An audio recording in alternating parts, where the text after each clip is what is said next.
Spiritus Flumen here. Subscribers to this channel will probably notice that it has been several months since I've posted any videos at all. There have been multiple reasons for this. I am a very artistic person at heart. And so when I started making these videos, I wanted them to have like a lot of production value. It was part of the fun to me was putting together the custom backgrounds, the graphics, visuals, and it was a lot of fun, but that is also extremely time consuming. And so it was taking up a lot of time to try to meet my 2 video week self-imposed deadline. So it was a lot of work going into it. But if anyone remembers in one of my last videos I actually posted, I had also mentioned some frustrations with technical issues. It seemed like the quality of what I was putting out was getting worse the longer I was at it, rather than getting better with experience. I mean, it is what it is. But it was very frustrating to me because, like I said, I'm very artistically driven at heart. And so that part was extremely frustrating. I was also thinking about these last couple months a lot about the format of this channel and how the idea behind the channel, my initial idea was I've mentioned before that I have like my personal spiritual beliefs that I have never really tried to, share a whole lot of on my videos. But part of that is I do believe in collective frequencies and vibrations. Um, some may think that's a bunch of woo-woo stuff, but I mean, we all know the people who can walk into a room and immediately, whether for better or worse, just change the atmosphere just by their presence alone. And to me, that is a change in frequency and vibration that thus goes out and affects everyone. So part of the founding philosophy behind this channel was that I wanted to try to see if I could help raise the collective frequency by bringing in people who may not even necessarily believe in frequencies. Anytime you do self work, inner work, shadow work, you are raising your own personal frequency, which then, like helps spread out to the environmental and helps raise the collective's frequency.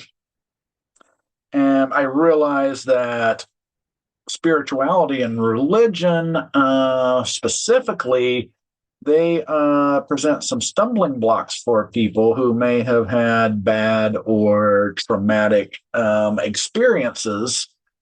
And so a lot of what I consider, a lot of what let me try to reframe. I want to say this. A lot of magic is very psychological based.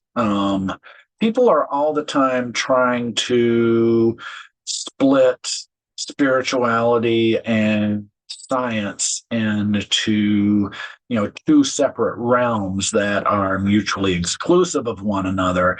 I have never seen it that way. I see them as actually supporting each other. And that is a viewpoint which more and more every day is being further upheld by quantum physics. For example, if you take a look at magic, we'll use sympathetic magic specifically. For anyone who's unfamiliar with the term, sympathetic magic is basically, it can be stereotypically thought of as a puppet, which most people erroneously refer to as a voodoo doll. There's actually no such thing as a voodoo doll. But the representations of a person to symbolize uh, the actual person. That is a time honored occult tradition, and that is sympathetic magic. That's based upon the idea that there is a link created between the puppet, aka doll, and the actual person, and what happens to the doll will then affect the person. Now, that may not seem very scientific at the face of it, but when you look at quantum physics, it talks about partially entangled particles, where it's like two separate particles, two separate entities, and they can be separated by vast distances. And yet, what impacts one particle immediately has the effect on the other one. Now, that is basically right there is the philosophy behind sympathetic magic. So here we go a little bit outside of proven scientific theory, but my thought is that sympathetic magic works by entangling those two objects by an act of will. And why did I start talking about sympathetic magic? Oh yeah, the duality that people try to split spirituality and science into two separate things, and I see them as being just on the same spectrum. So, with all that being said, my idea for the channel was to present this inner work and shadow work to people who may not necessarily be receptive to spirituality or religion, by putting it in a scientific and psychological framework.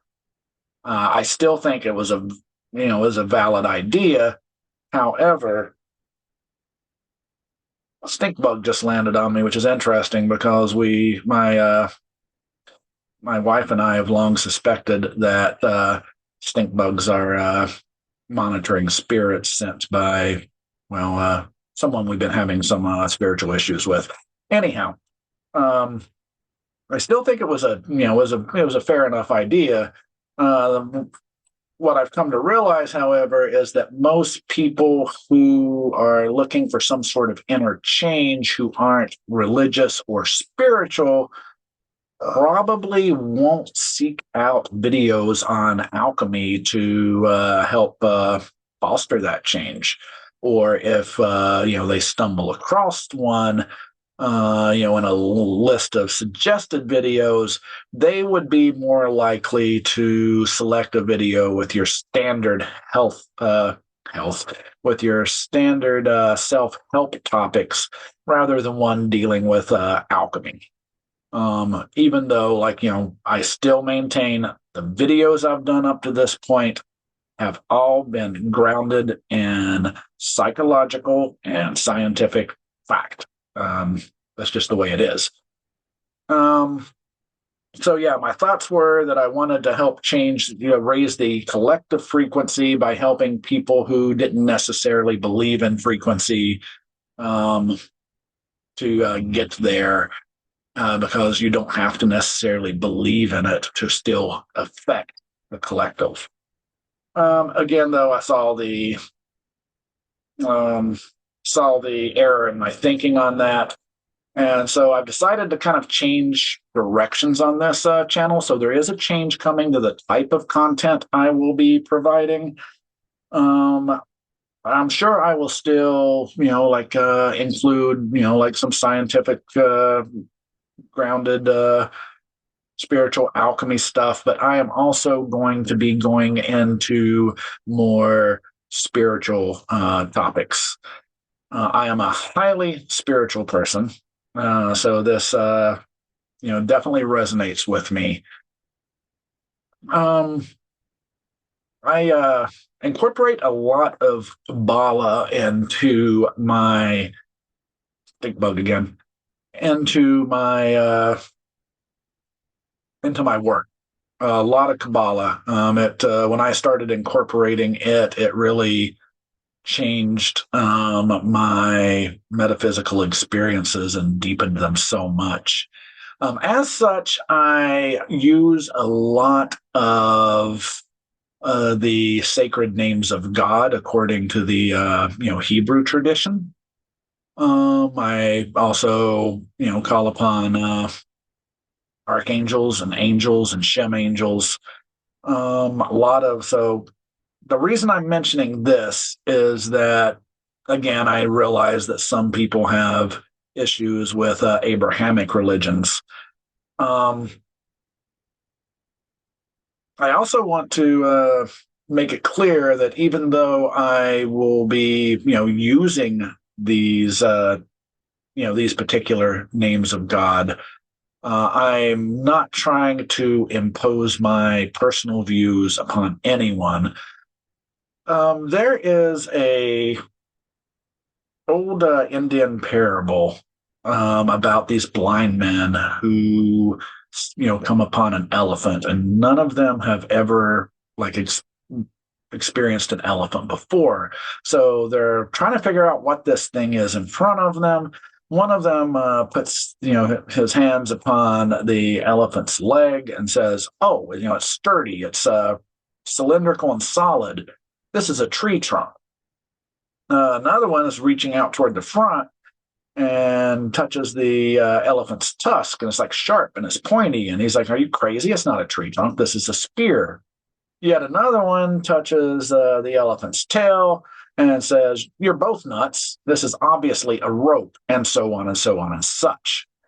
The point of that little parable is that is how I view the concept of God. That God is something that is so vast and so immense that it is literally impossible for our limited human consciousness to perceive the totality. So some of us will touch, part of the divine and say, "Oh, that's Jesus." And others will touch part of the divine and say it's Buddha or Allah.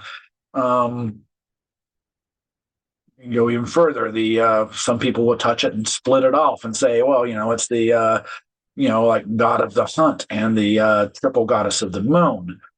I see those as all just identifying aspects of one supreme being. Because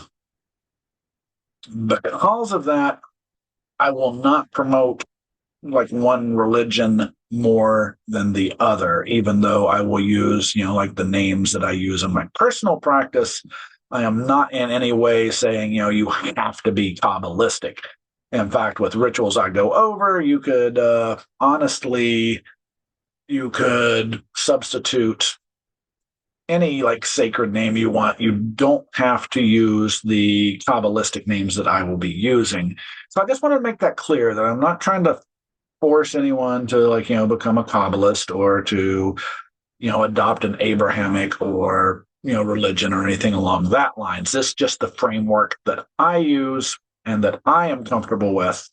And so that's how I will be presenting the information. So as you can probably guess, the changes, which, and I may have already mentioned this, the changes which will be coming to this channel will be more spiritual based. I'll be going over some magical applications.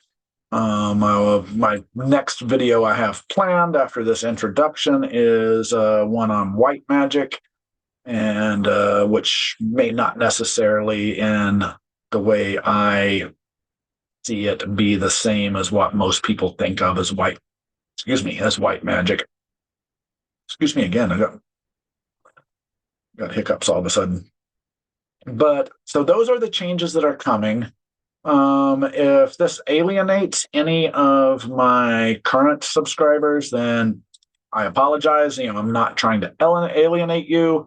I would like to ask that you keep an open mind. Like I said, if you have a different spiritual path, the things we discuss, any sacred name can be substituted.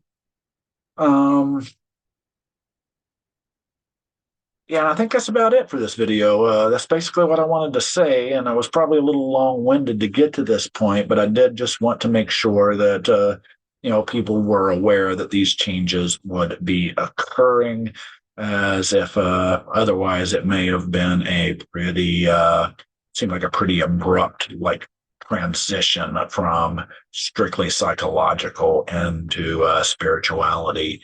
Um, but yeah, I'm curious. Let me know what you think about this change in the comments below. I'll start working on my next video soon, which will have a lower production value, of course, because I need to make this channel work in a way um, that basically works for my day-to-day life as well. So again, thank you all for subscribing to this channel. I mean, I know I don't have a lot of subscribers, but I do truly appreciate each and every one of you. And until my next video has been posted, as always, walk in peace and light, my friend.